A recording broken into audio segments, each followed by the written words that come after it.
Welcome to the Ask a Cycling Coach podcast presented by TrainerRoad. I'm Coach Jonathan Lee. We have Santa Cruz Hit Squad's Keegan Swenson and TrainerRoad CEO Nate Pearson with us. Stoked to get into today's questions that you've submitted at trainerroad.com/podcast. Let's just jump into Derek's question. First things first. He says, all right, guys, and he submitted this at trainerroad.com/podcast. All right, guys, worm blood? Seriously? What's the science behind this? Did you guys see the headlines, I assume, on this, the story that came out? Yeah. I don't understand it. Like, do you eat worms? Yeah. Yeah. I think you inject worm blood into your blood. And then as a result, and then as a result, you have 40% more oxygen carrying capacity, according to it. It's wild. How much blood do you inject? Like, that isn't stated. Bags? Yeah, that isn't stated. And surprisingly, it seems crazy.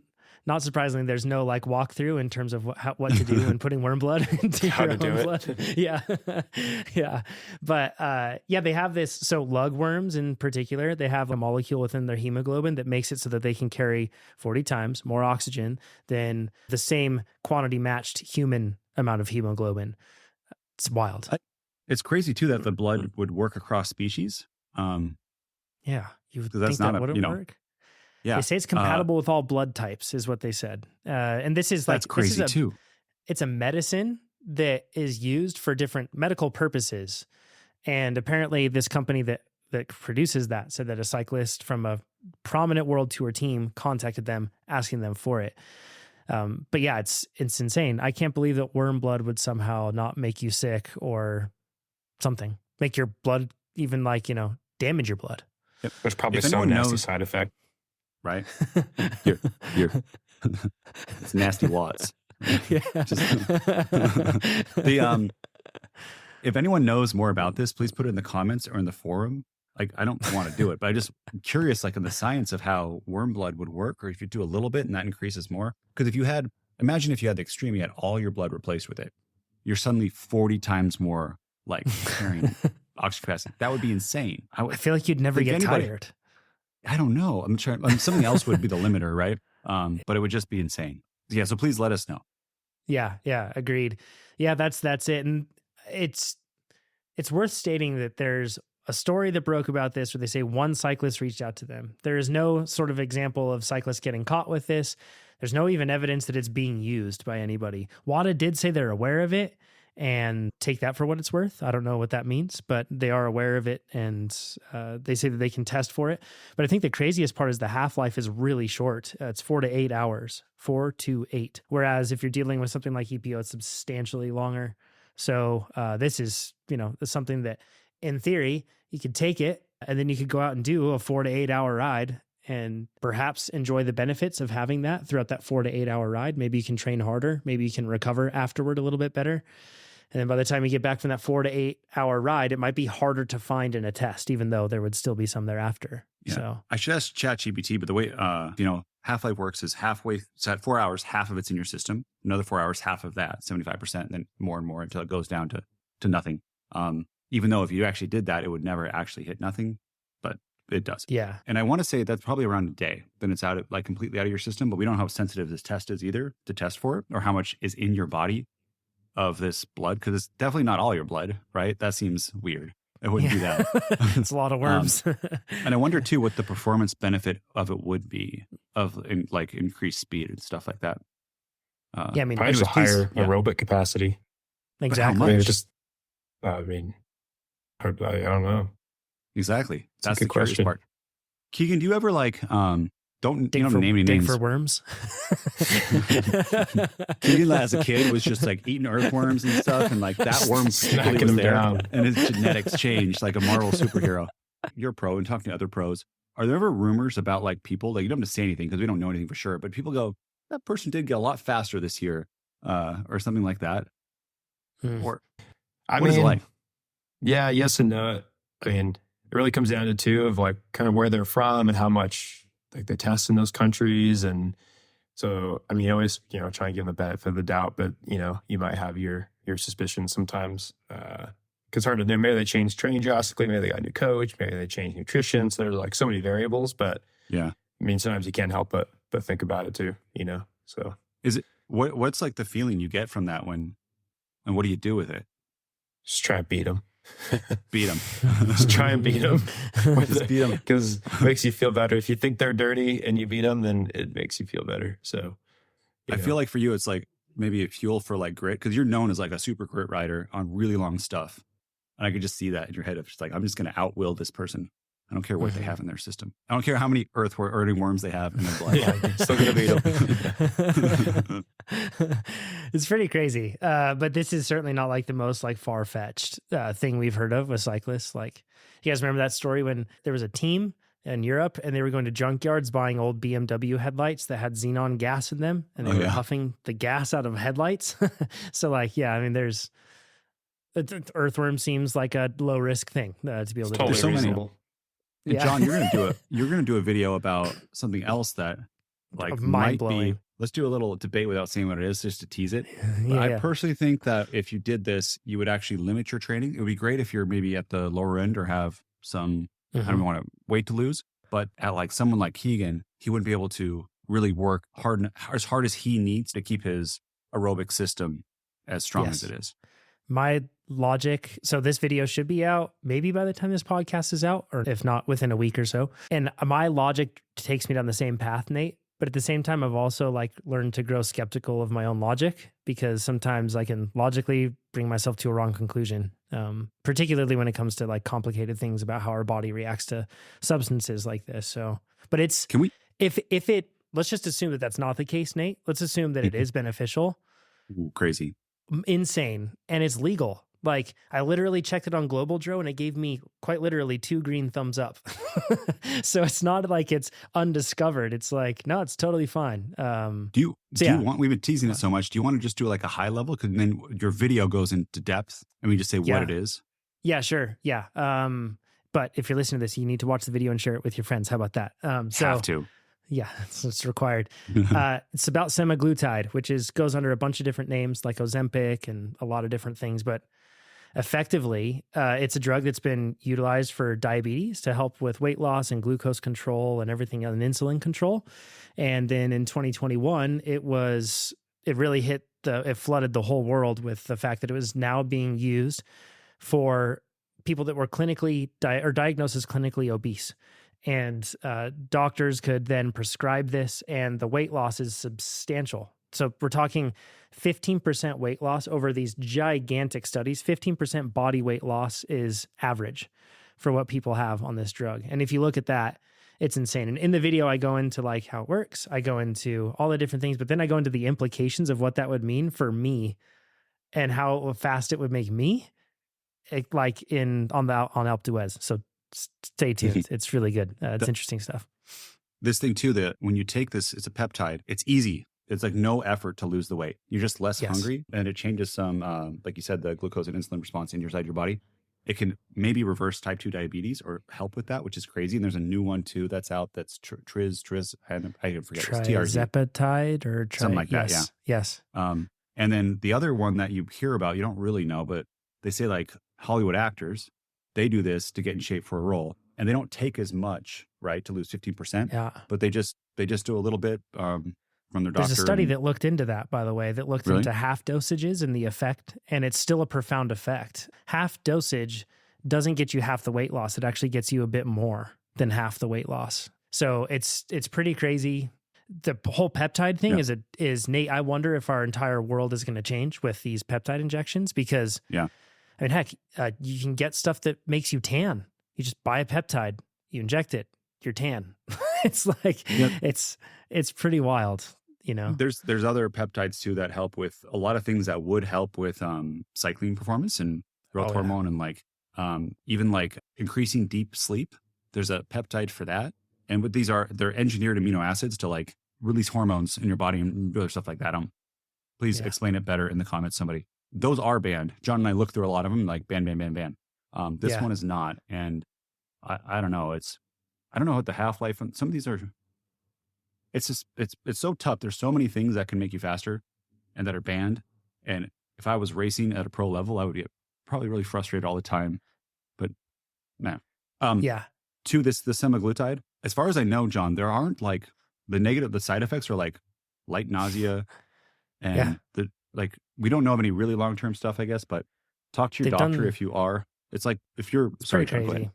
They've done tests or they've done studies on rats. Rats are not humans. Humans are not rats. So it's really important to separate that, because even if you look at like long-term ibuprofen dosage with rats, sometimes it creates tumors, right? Like rats are known to have that sort of stuff when you give them a lot of different things. But there is a study that points to an increase in occurrences of thyroid cancer in rats with this.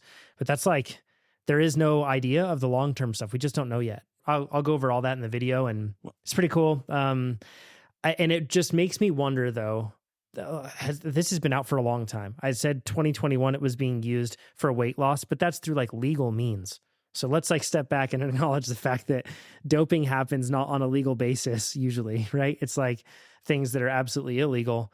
And it makes me wonder if that is what caused the quote thinning of the peloton that we saw in like the 2010s, where everybody went from looking like a jacked up Lance to a super skinny Bradley Wiggins and Chris Froome and Contador. I don't know. I have no clue, but it's pretty crazy. And also it's like ethically questionable, and the video will get into that too. But anyways, yeah, stay tuned for it. So first you talk about the thyroid cancer stuff in rats. What we do know is obesity in humans cause heart disease and cancer like at a huge rate. I think too, you don't have to be, I don't think morbidly obese, but I think some doctors, depending on your situation, will prescribe it to you and will lower your weight and you'll have a better life outcome, bad joints and stuff. And personally, my opinion is if you are an age grouper and you are in this realm where lowering weight will increase your lifespan, please take it. Like, I don't think you're hurting anyone. If you're 250 pounds and a healthy weight for you is 180 pounds, get to that healthy weight with this. And I think we can all root you on for doing that through this. That's my personal opinion, because it's like human life over 458th place in an Ironman versus 472nd place or something like that. It might not be that small though. The difference might be pretty substantial. And that's the question. Let us know in the comments if you agree with Nate's perspective or if you disagree. Ooh, we're going to have so many comments on this one. Yeah, like really good. Yeah. All right, let's go into Brendan's question. He says, why am I so bad at threshold? I can't answer that for you, Brendan. I apologize. He says, I can crush endurance and sweet spot and even VO2 max, but I'm struggling at every threshold ride. I'm tempted to scrap my training plan and only ride threshold until I'm good at it. Follow-up question to the host. Do you have a zone that you just can't get or suck at? Do you, Keegan, have a zone that you suck at? Or is it for superstars like you, it's just easy across the board? I mean, they're all kind of hard at a certain point, but for me, VO2 is always kind of the hardest. Like that 3 to 5 minute range. You can always kind of fake it for 30 seconds or whatever. If they can always squeeze that out. But yeah, I mean, threshold stuff is always hard. You have to learn to kind of deal with the pain, and a lot of it's more a mental game than it is physical. Like if you're fit and you're good at all the other stuff, then you should be good at threshold and should be able to do it. And it's just a matter of figuring out how to do those intervals. For me, I like to start at the lower end of the range. So if I have 3x20, the first one I'll start kind of lower end, and then I'll jump to the middle and then finish the last one if I can. If I still have anything left, then try and bump up to the higher end of the range. And just easier mentally. It's nice to finish kind of a high note instead of going out, starting out at the top end and just like ride the fade train for the next few intervals. So that's kind of been a change of mentality the last couple of years. I used to go out and kind of blow myself up, and then you just be surviving, and it helps to go out and be a little conservative and try and get all the work done. And yeah, Nate, this is, I swear, men, like, and they say like men will do anything to avoid therapy. Men will do anything to avoid turning down their interval intensity. Yes. But I feel like that's a really good approach. It's smart. Like if you start out and you're nervous or you feel like you can't do it, a lot of the time, man, I remember sweet spot work for a long time when I first started cycling. I think I was physically capable, but I mentally sabotaged myself with every single workout because I just repeated to myself, I'm not good at this. I'm not good at this over and over. And sure enough, as soon as I would feel struggle, I would say, see, I'm not good at this. And it would frustrate me. And then I would want to quit. So you might be physically capable, but mentally, this could be a good approach, Brendan, too, what it could be is so on VO2 max, you get a lot of anaerobic contribution, and on sweet spot you still have a good amount of aerobic contribution, and the glycogen to time is probably the longest with threshold. To Keegan's point about being a mental issue, there's a curve of like suffering to time, and for some people suffering for like 35 minutes in a row is really hard, but 3 minutes easy. Like they can handle 3 minutes. It's like it just gnaws away at you. And in my experience, what I had is I'd have like chronic fatigue legs. And I think I wasn't eating enough carbs or recovering enough too, and doing too many workouts. And that made the threshold workouts so incredibly hard. when I could do sweet spot fine, and I could do even VO2 max or little anaerobic hits pretty fine. But at the sustained stuff, it was weird. It would be your lungs wouldn't hurt at all, but your legs are just burning and want to die. That actually, I'm going to read Carlos's question because it directly relates to that. That's the next one. Carlos says, about muscle fatigue, I'm very bad at recovering from VO2 or anaerobic sessions. A couple of back-to-back days are enough to leave my leg muscles feeling horrible for days in a way that negatively impacts my ability to put power on the pedals on following sessions. On the other hand, I recover much better from longer FTP or sweet spot sessions. This is something that has been bothering me for some time now, so I was wondering if you have any clues as to why it happens and how I can improve the recovery.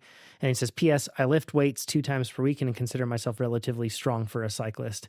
I feel like the one thing about when you look at the higher up in intensity you go, the bigger the drain for glycogen, right, Nate and Keegan? Like and that's actually one of the cool things that we've talked about this before, Keegan, like when you're really getting fit and you'd feel like your body is just like that drain is massive and it's able to just use so much. And that's awesome when you get to that point, as long as you're filling it up so that it isn't just all draining out and you're empty. And those VO2 intervals that are like 3 to 5 minutes long, some people might have a giant drain where they can really lose a lot of glycogen really fast, like they can use a lot of it. And if that's the case, Nate, to your point, if you're not topped off beforehand and if you're not taking it in, it could absolutely smash your legs. Like you would do more damage, stress the muscle fibers more. It'd be much more uncomfortable to recover from afterward. Like long-term DOMs, that you would have. Because Nate, you had DOMs for like months, right? Where you said like it was just Years. Yeah. It was like I'd never poke went my away. leg with my finger and it would hurt like all the time. And when you started just eating a huge amount of carbohydrate and drinking a lot of carbs on the bike, did that help? That with like taking a couple weeks off, like it was combined. A couple worms too. Yeah. Yeah. Yeah. Well, I think too that probably the anaerobic contribution here, if he's lifting 2 times per week and he consider himself like a strong cyclist and he does have really strong legs, he might be jamming those VO2 max intervals at mostly anaerobic. And just like it's muscular fatigue, and then he has back-to-back, that smashes everyone, right? You have back-to-back hard VO2 days. Keegan, are you tired the next day when you do that? Yeah, I mean, he also might not be stacking the gym work well with the VO2. Like maybe he's doing the gym work on the recovery days and then he's not ever really recovering. So maybe he's doing VO2 on a Monday and then he's doing gym on Tuesday and then more VO2 on Wednesday, and just like not every giving himself time to absorb that VO2 and like anaerobic work. He also could be, let's say if the VO2, maybe he has to do 350 watts, but maybe he's pushing way more than that. Oh, he's doing a little more than he has to, which it could, it's always only a matter of like 20 watts can make a big difference of how you feel after. If you're punching way over the zone and you're going full anaerobic rather than just the VO2, then you're really going to you're just going to wreck yourself. So, Keegan, how do you put weight training into your schedule? Like, how do you manage it with your workouts? I try and do weight training on kind of the medium to hard days, I guess. And I always do the gym after the bikes. I'll do like the bike work in the morning and then try and give it ideally like 3 hours of rest or chilling, and then do the gym in the afternoon or evening. And then take the recovery days as proper recovery days. Sometimes I'll do the gym on the recovery day if like the week's relatively easy, but I like to keep the easy days really easy, and then the hard days can be hard. So Seems after like it that works quite well. Sorry. So after that hard day of like, maybe you do a hard VO2 max ride and then the strength training, normally after that would be followed by a recovery day? Yeah, recovery day, or it'd be like a endurance day. It just depends on the season and the kind of the build we're in. Like I don't do a ton of VO2 work. I'll do a little bit of blocks of it before races that require it. Otherwise, it kind of just gets sprinkled in throughout. Like I'll have like longer endurance days, a little bit of VO2 just to kind of keep it moving. But I don't do like a ton of VO2 since I'm not racing as much XCO as I used to. So we just put in little blocks, and I get it in through the shootout and the group ride here in Tucson and a few workouts here and there. But for me, I just feel like if I do too much VO2, then I can't train as hard in total and have to lower the volume and the hours. And in the end, for me, I feel like that takes away. So in the end, more is better instead of less, I guess. That's such an important point right there, right, Nate? Like it's the one thing that you might be doing during that week that's taking it too far that then nerfs the rest of what you're trying to do. Like I want to reiterate what Keegan said. If he did too much VO2, that would not allow him to train at capacity for the other days.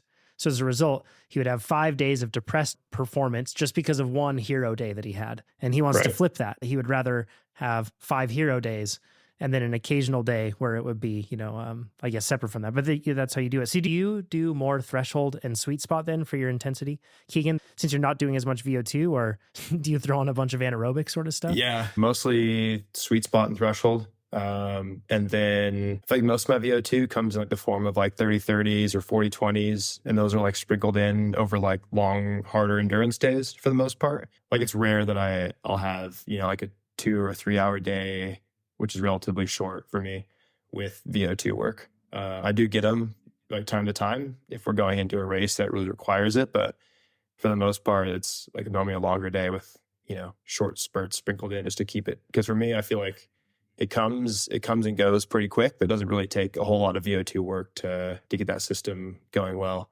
And one thing I've noticed I've been doing this a long time now, is that for me, for VO2, like I can almost always do it, but if I train it too much, I almost get like mentally fatigued and I can't do it when I really need to do it racing, if that makes sense.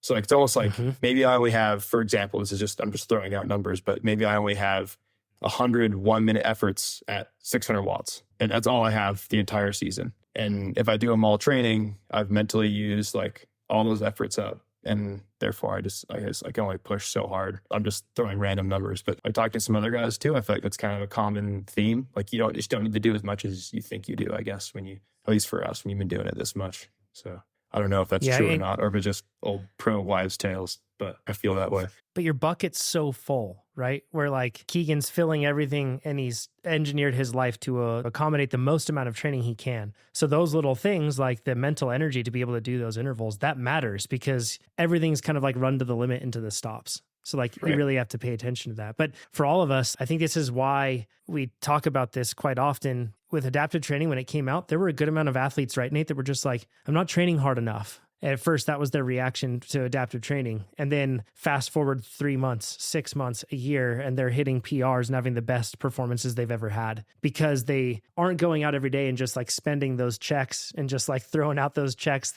of making a workout as hard as it can possibly be and doing entirely too much too often. Instead, it's keeping you in that, quote, sweet spot's a bad term, but that appropriately difficult, achievable, and productive range of your workout so that you're not cooking yourself physically and mentally. I think it really matters, One other theory that I have on this, have you guys noticed that some people, when they ride a bike at anything below threshold or at threshold, they ride it one way. And then when it comes to VO2, they look like a totally different rider. They're like flopping all over the bike. And if you're doing only your VO2 workout in the form of like 30-30s or like short intervals, you can kind of like escape with really bad technique and thrashing around on that bike. And for the 30 seconds and then 30 seconds. And if you're doing that, that adds a whole lot of extra fatigue probably to what you're doing. If you're not just stably planted on your bike and, making it look easy. Then you have cadence and there's so many variables too. There's like, you can make power with force or you can make it with cadence. And sometimes for VO2, I feel like, for me, I like to have a bit of a higher cadence. If I have like a 5-minute VO2 effort, I'll normally ride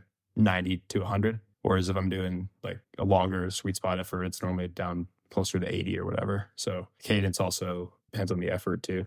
These chicken legs can only push so hard. So you got to strain the cadence when you want to make more watts. Could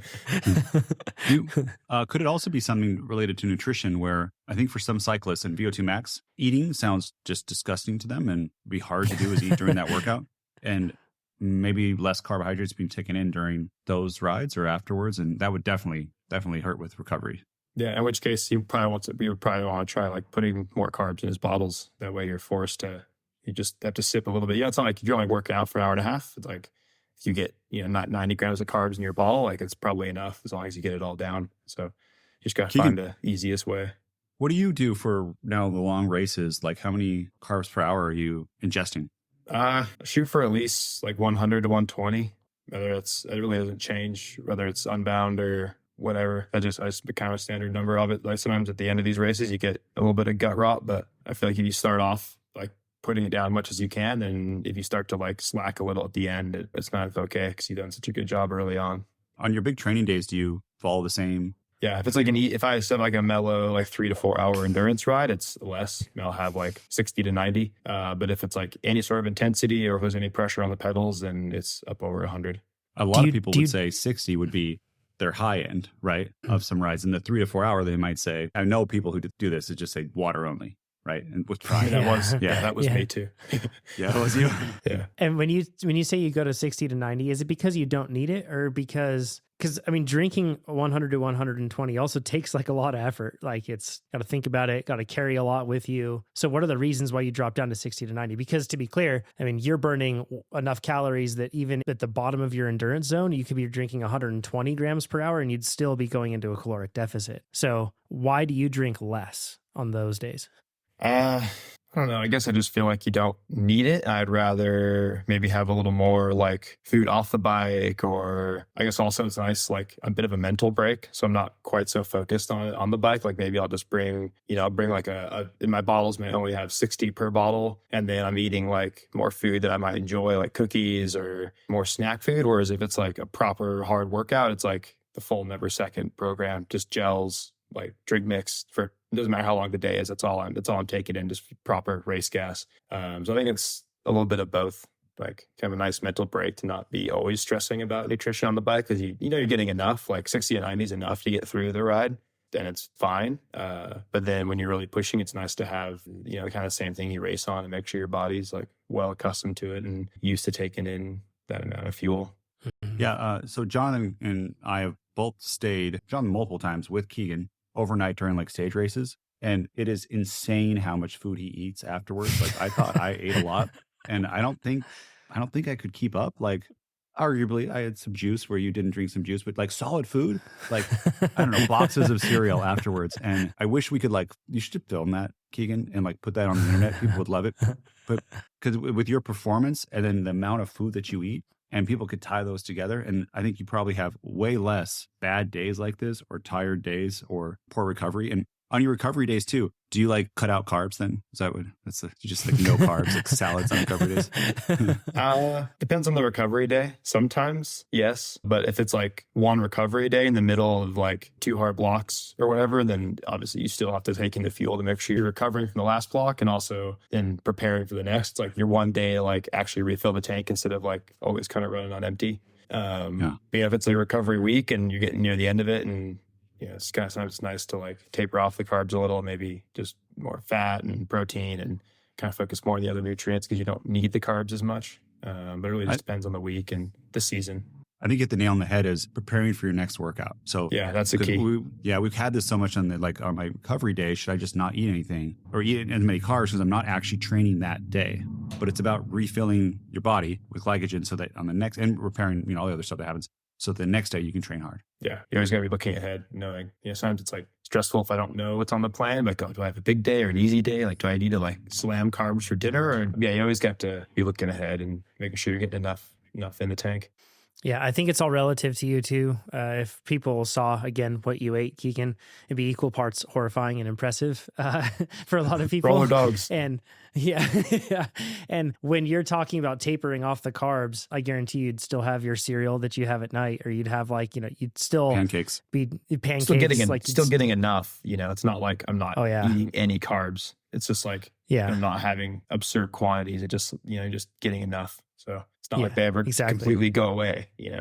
Speaking of pancakes, Nate, we looked at your training for the last year, and we brought down how many calories you burned, and we have almost 700,000 calories for the year of training. Which, to put that in perspective, if we do that for a pancake, and a Kodiak Cakes pancake, one of Keegan's sponsors, I think. Is that right, Keegan? Mm-hmm. Yeah, there you go. Cool. Yeah. You'd be approximately 9,066 pancakes during that time, which is about 28 pancakes per day over the 324-day period that we looked at. Now, if you were to stack those pancakes on top of each other, that'd be the height of a 15-story building if it was 10 stories. Like, just think about, look outside, like 15 stories, and imagine pancakes. That's pretty wild. That's a good, it's a good stat.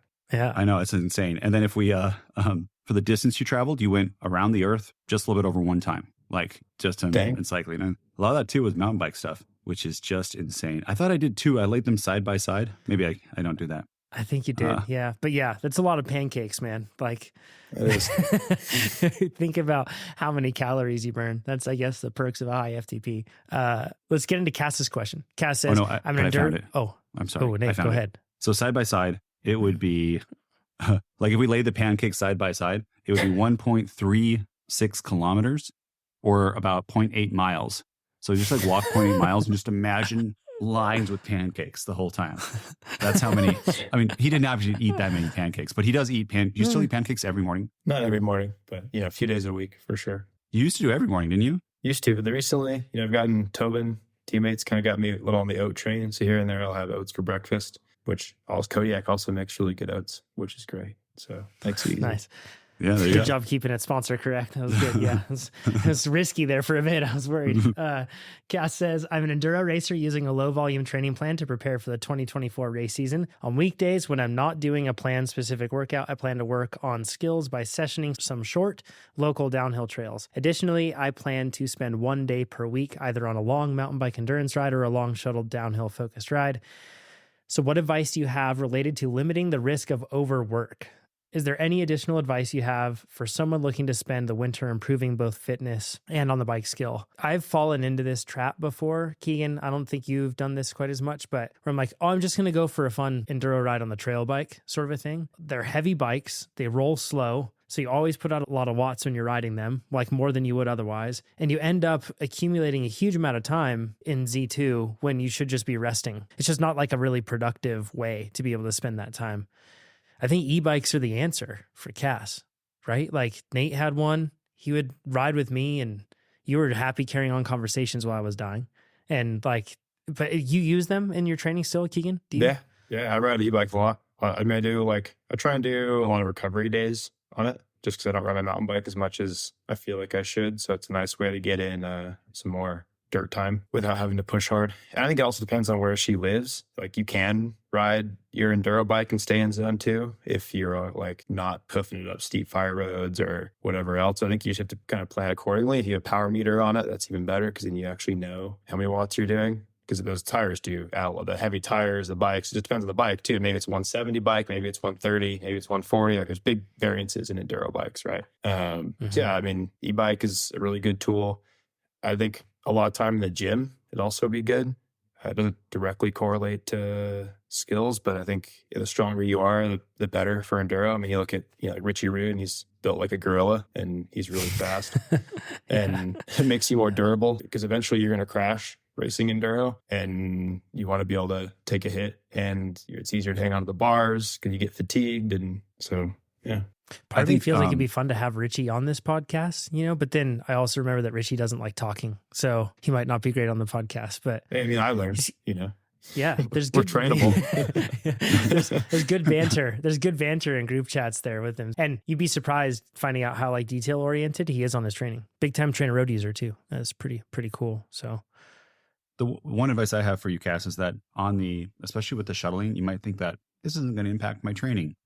We have a place called North Star here, which is a mountain bike park where you take up ski lifts and you go down. And I would do, 6 runs or something, destroyed, like for the next day, destroyed. The amount of effort you have to put into your body, especially if you're not used to it, to descend and those big descents, like don't forget about that. It's a real workout. It just doesn't hit your endurance as much as other workouts would, but it still does. I remember like being stopped and just like huffing and my heart rate's at like 195. I'm like, I didn't even pedal. This is insane.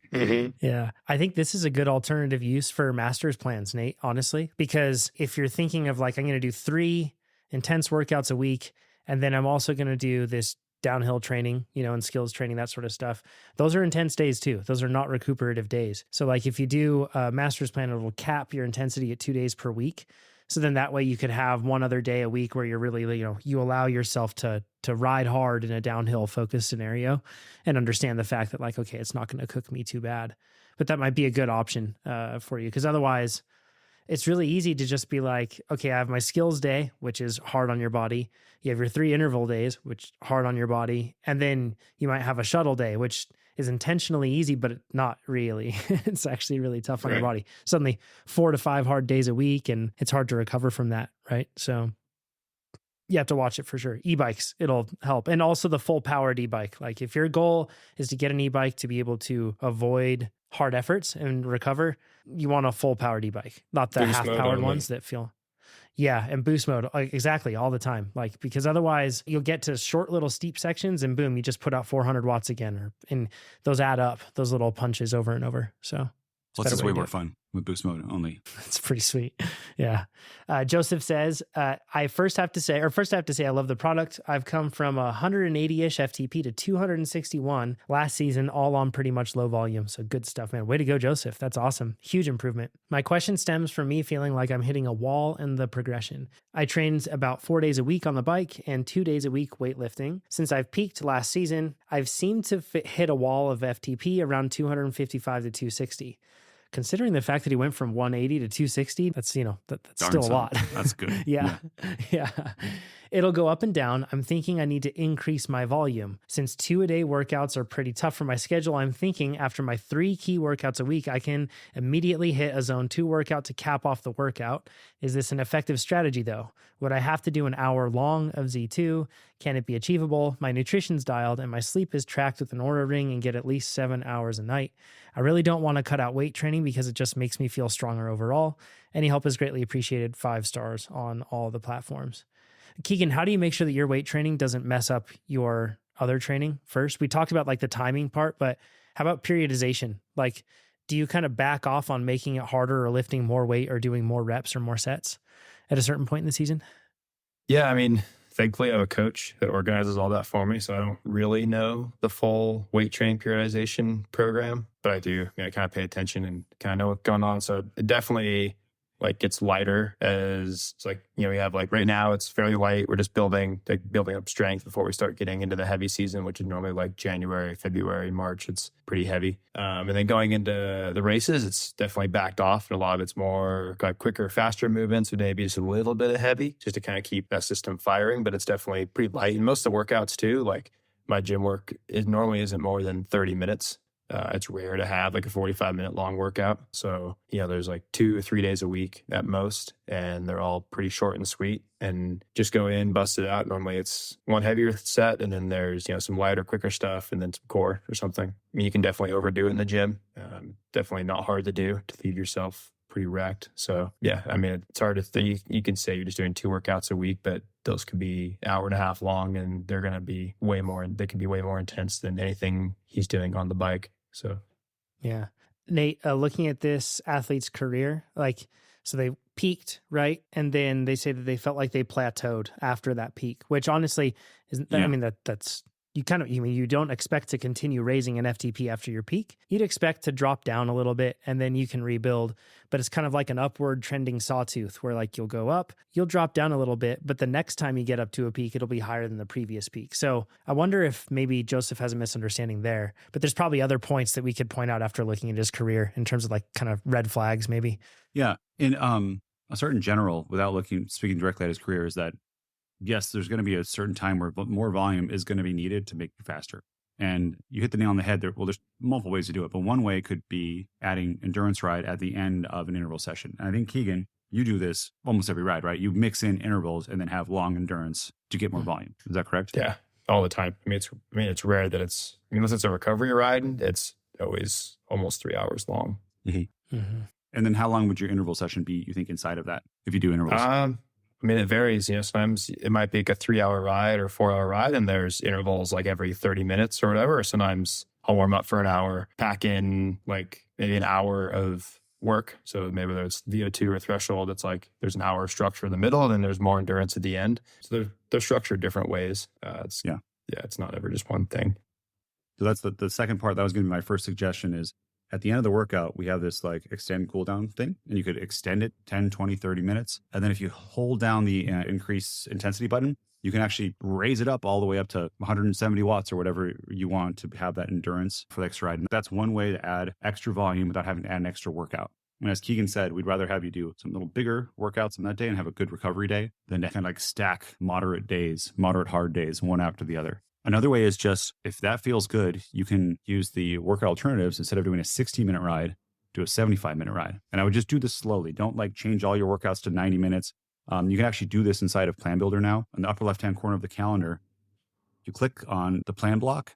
There's an option. You can go in there and you can change the duration of your rides for that day of the week. Again, you don't want to jump up too fast, but I personally had a huge increase when I started going from, I worked my way from hour rides to like 2-hour rides. So all my interval rides were 2 hours. And then sometimes I would stack on endurance on top of that. And that is what I needed. But obviously too, I had tired legs for a year.